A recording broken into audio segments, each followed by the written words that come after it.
Балалар, ақырын болыңдар. Ол кім? Ой, шарлары бар екен. Мен мысықпын.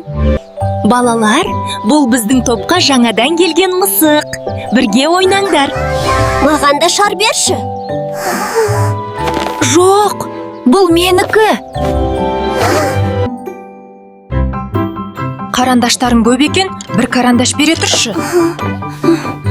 Жоқ, өзім бояп жатырмын. Олар неге менен сұрай береді? Бермеймін. Бір жүзім жесем бола ма?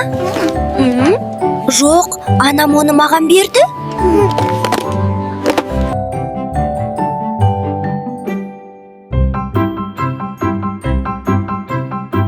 Сендерге қарандаш керек пе? Жоқ, бізде басқа зат бар. Неге менімен ешкім ойнамайдыр? Неге көңілсізсің, жаным? Апай, менімен ешкім ойнамайды. Егер сен заттарыңды бөлісіп үйренсең, мүмкін бұлай жалғыз тұрмайсың. Рас па?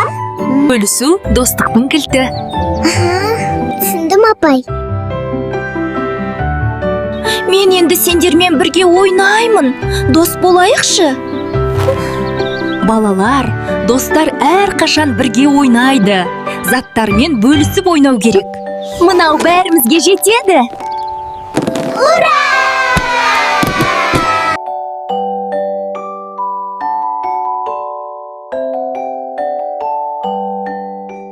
Қараңдар.